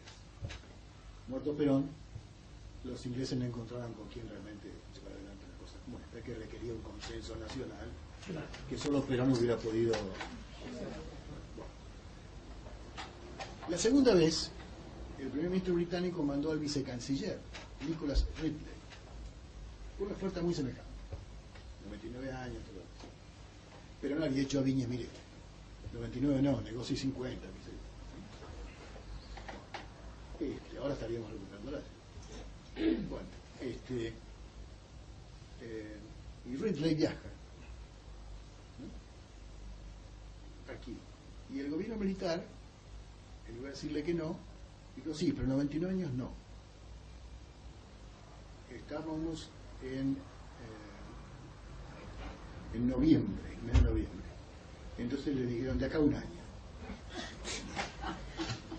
Y los ingleses interpretaron que era una negativa. Bueno, bien. Era noviembre, ¿saben de qué año? 81. Ellos necesitaban ese efecto. En noviembre de 81 se ofrecieron devolver las islas. Pero también con el sistema este de... Bueno, retorriendo el leaseback. ¿Saben cuál era el nombre del primer ministro que mandó al vicecanciller con esa oferta? Margaret Thatcher. ¿Saben cuál era el nombre del primer ministro que presidió la entrega de Hong Kong a China? Margaret Thatcher. Así se escribe la historia. Bueno, díganme ustedes ¿qué quieren que hablemos? Bien, ya. Queda algo de la Alianza del Pacífico. La Alianza del Pacífico. Sí, cómo no. Cuando la globalización nos empujó a hacer alianzas regionales, la más exitosa fue el Mercosur. Hubo otra en el norte que se llamaba estaba en Venezuela, Ecuador. No, el ALCA era la propuesta norteamericana. El Pacto Andino. El Pacto Andino, gracias. Que Chávez se ocupó prolijamente de destruir. El Pacto Andino se disolvió. Y todos esos países quedaron sin la conformación de un acuerdo regional. A todo esto, estamos hablando de los últimos 15 años. A todo esto, el eje económico del mundo se fue trasladando del Atlántico Norte hacia el Pacífico, hacia el sudeste asiático, a Chile. Esto va a quedar instalado por mucho tiempo. El centro de gravedad económico del mundo se trasladó al Pacífico. Todo el mundo giró la cabeza hacia el Pacífico. Y sucede que varios de estos países que quedaron sin el Pacto Andino son países del Pacífico. Mientras que el Mercosur es un acuerdo del Atlántico. No solo por la ubicación geográfica, sino que el Mercosur se creó para golpear las puertas de Europa y Estados Unidos para que nos compraran más, ¿se acuerdan? Que nunca nos compraron más. Pero ahora cambió la cosa. Hasta el Mercosur debiera girar la cabeza e ir hacia el sudeste asiático. Pero el Mercosur no tiene ningún país andino. Chile es solamente un asociado. Estos países andinos de América, que son México, Colombia, Perú y Chile, decidieron asociarse por su cercanía con el centro mundial del Pacífico. Y hacia allí convergen muchos países, hasta Estados Unidos convergió ahí. Hace unos meses, en el mensaje del presidente del Congreso, Obama anunció: Estados Unidos es ahora un país del Pacífico. Que un presidente de Estados Unidos diga eso después de Atlántico Norte y la historia de Atlántico Norte es fabuloso. Australia, Japón, todos esos países están convergiendo a acuerdos regionales con el sudeste asiático en el Pacífico. Estos 4 países que yo mencioné, México, Colombia, Perú y Chile, tienen el 30% del Producto Bruto de América Latina. Tienen el 50% del comercio exterior de América Latina. Escoba Nueva siempre barre bien, y la verdad que les va fenómeno, pero tienen menos de un año. Una cola de gente que quiere entrar, como Costa Rica, Panamá, y les va fenómeno porque recién empiezan, y siempre que se empieza va bien. Pero es impresionante porque tienen el 92% de los aranceles están igualados y derogados en el comercio interregional, mucho más que el Mercosur. Solo el 8% ha sido reservado para que no haya libre comercio y se proponen bajarlos en un año, con lo cual tener el 100%. Me parece una locura, pero están en eso. Están trabajando muy fuerte. Y están en conexión con el eje del mundo. Mientras el Mercosur ha perdido conexión con todo. No hicimos el ALCA con Estados Unidos, no firmamos con la Unión Europea nada, y lo único que tenemos es la relación comercial con China. Y punto. Chile es el país del mundo que tiene más tratados de libre comercio. Chile. Bilateral, sí. Argentina tiene uno solo, con el Mercosur. Solamente. Y el Mercosur tiene uno solo, con Israel. Hagan la comparación. La sensación que me dan es que son nuevos, que no hay que cantar victoria antes de gloria, lo del asunto del Pacífico, pero van en la buena dirección. Nosotros estamos más consolidados, tenemos más tiempo, pero nos vamos en la buena dirección. La película para ellos va mejor que para nosotros.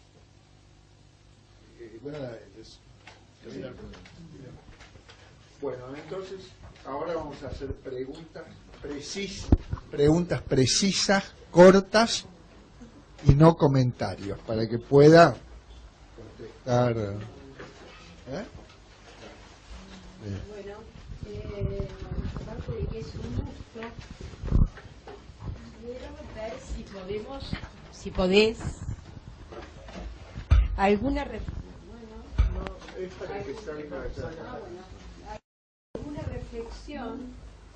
acerca del cambio en la política inmigratoria de los últimos 15 o 20 años en la Argentina. Cuando nosotros compartíamos en la Secretaría de Relaciones Internacionales toda esta cosa del Mercosur y lo demás, no podíamos ni siquiera prever toda esta cosa de Bolivia, de Paraguay, de Perú en la Argentina, y menos de China. Entonces, me gustaría saber si puedes aportar alguna reflexión a esto.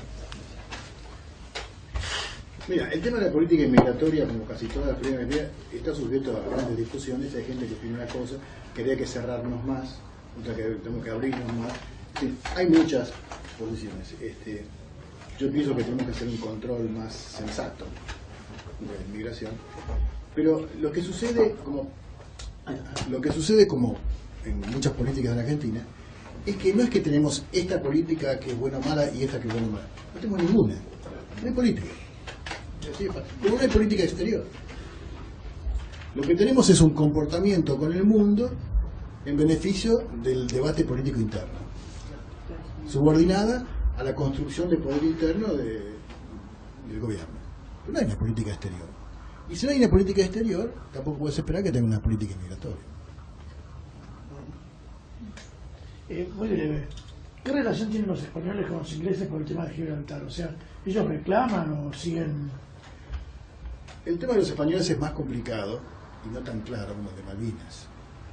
Ellos tienen el Tratado de Utrecht, una serie de cuestiones con los españoles y los ingleses. Y además los habitantes españoles de Gibraltar por ahí no quieren ser españoles. tienen comportamientos erráticos, no es tan sencillo. Pero España y Argentina iniciaron conversaciones con Gran Bretaña al mismo tiempo, en los 90, al mismo tiempo, en los 80 y pico al final de los 90, que fue cuando hicimos el paraguas de soberanía, ¿verdad?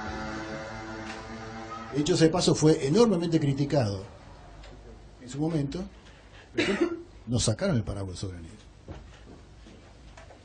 Nos criticaron muchísimo por irnos de no alineados, nos volvieron a no alineados. Nos criticaron muchísimo por ser aliados extranatos de Estados Unidos. Nos salimos de extranatos. Hay que poner las cosas en su medida, ¿no? Y tu pregunta era sobre... ¿Qué actitud tienen los españoles respecto a los españoles siguen reclamando la soberanía, pero como saben que no es una cosa que se va a resolver ahora, ni en un futuro cercano, la posterga. Es lo que decía Ditela. Miren, no podemos obligar a los ingleses a discutir soberanía. No podemos. No quieren. Entonces, decirles, sentémonos a discutir. Y cuando los ingleses se sientan, decimos, queremos la soberanía. Y ellos dicen, no, se acabó la reunión. Entonces, como decía Ditela, los españoles dijeron, vamos a hacer una cosa. La soberanía la discutimos en su momento. Ahora vamos a discutir recursos, accesos, viajes, en nuestro caso de Malvinas, petróleo, pesca. Y vamos a empezar a compartirlos para que no se los lleven todos los ingleses. Y así hicieron los españoles. Y crecientemente los ingleses aceptaron que los españoles participaran en la administración de Gibraltar. No es una gran participación, pero es en la buena dirección. Y han avanzado hoy, 15 años después, 13 años después, están mejor que nosotros. Mire, en los 90 firmamos dos acuerdos importantes muy criticados por Malvinas. Uno fue el petróleo, que nunca se aplicó, porque no se explotó petróleo.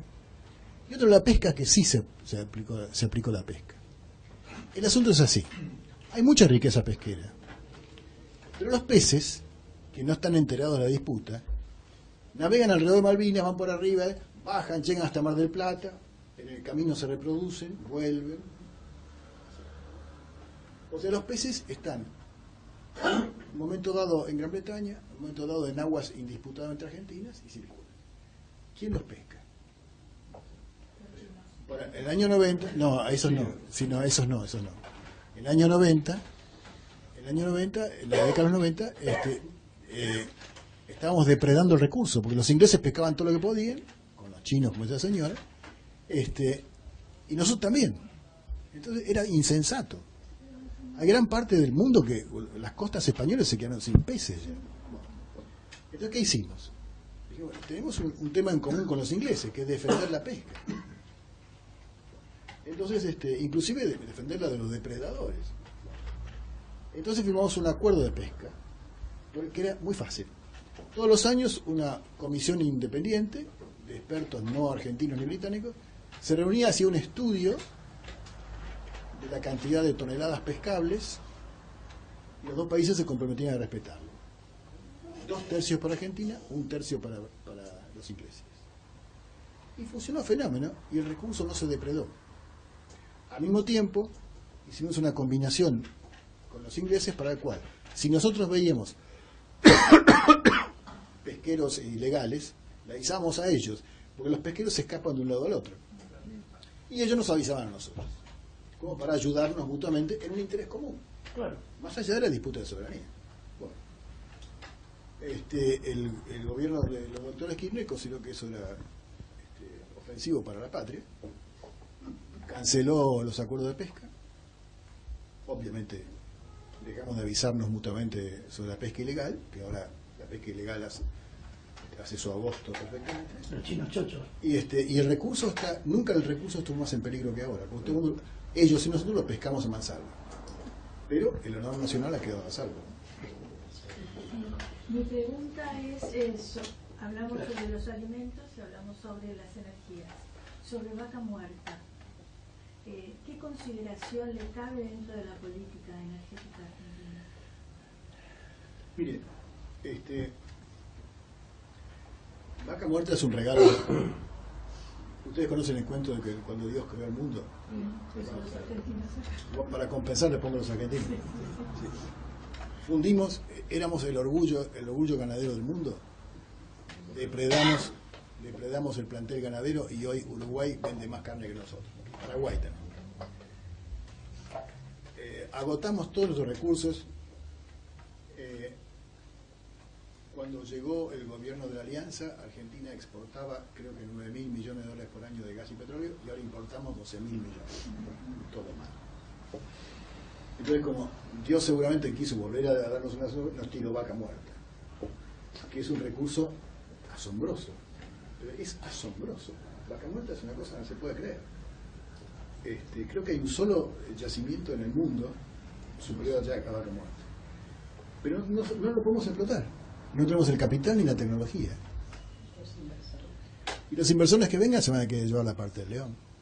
Entonces, vaca muerta es el ejemplo de un país que tiene oportunidades maravillosas y como no se sabe organizar, las pierde. O las va a perder a manos de los poderosos del mundo. Desgraciadamente, estas... Las relaciones diplomáticas, o sea, la política exterior tendría que orientarse como para que eso sea una virtud y no un defecto. Mire, Churchill... No hemos nombrado al canciller. No, Churchill decía que un país sin poder es como una orquesta sin instrumentos. No suena. Entonces, ¿qué le va a decir usted al pobre Timerman?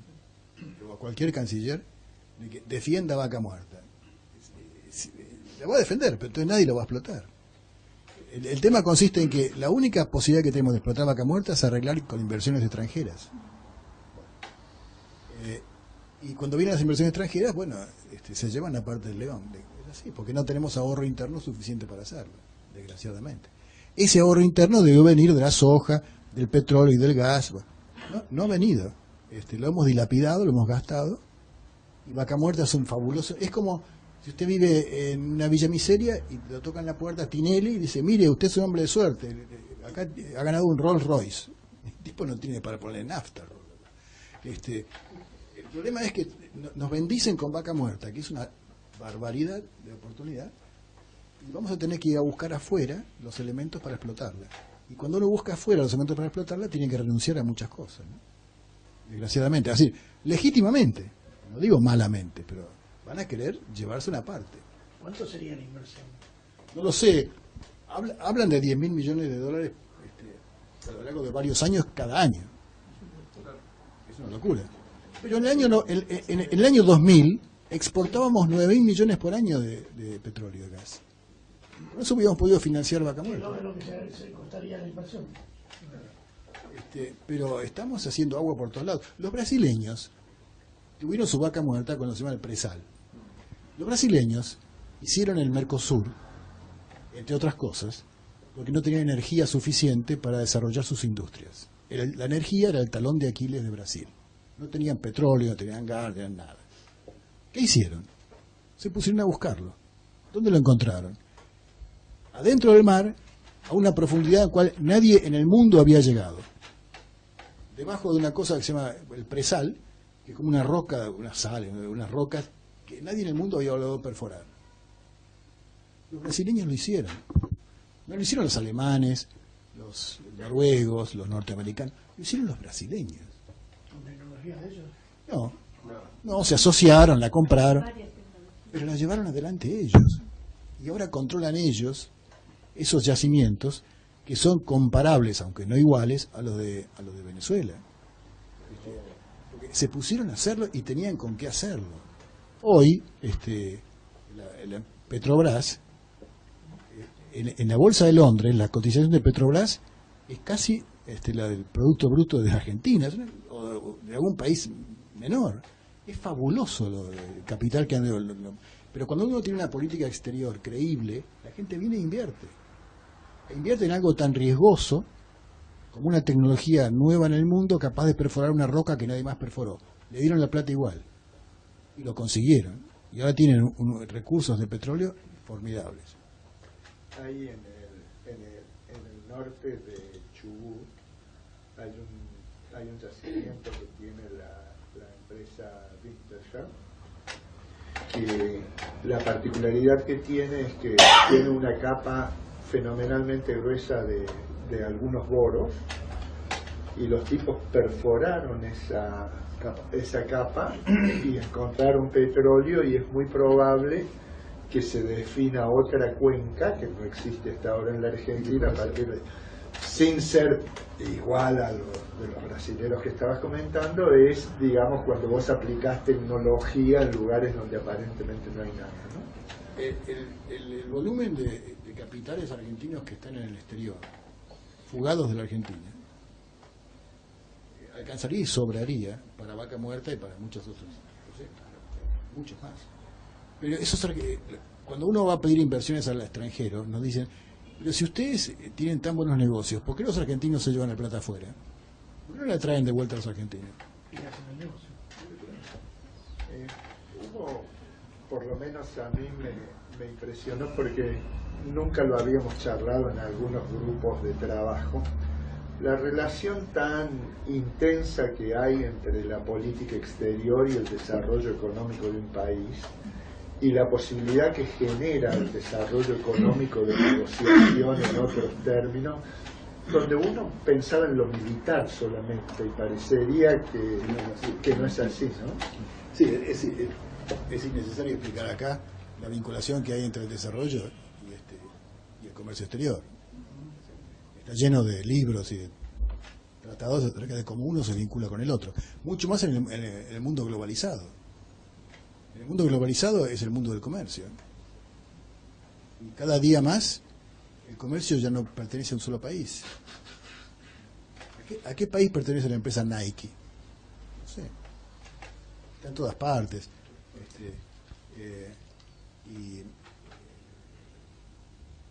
en realidad el mundo entero se ha convertido en un solo ámbito y se tiende a convertir. Y hay más comercio intraempresario que entre países en muchas partes del mundo. Es decir, Nike, Westinghouse, qué sé yo, empresas multinacionales muy grandes,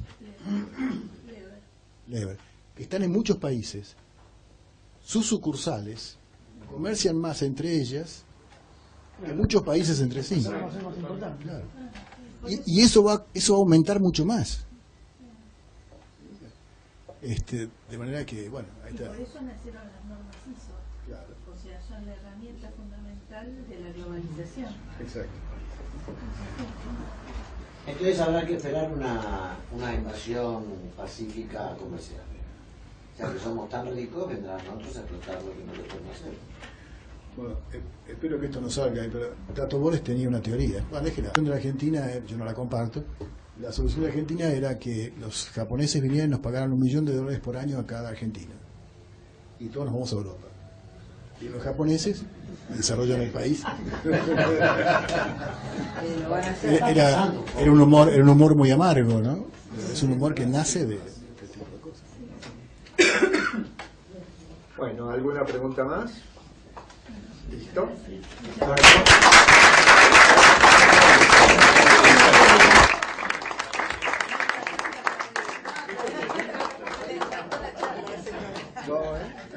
Mi mujer aplaudiendo salió.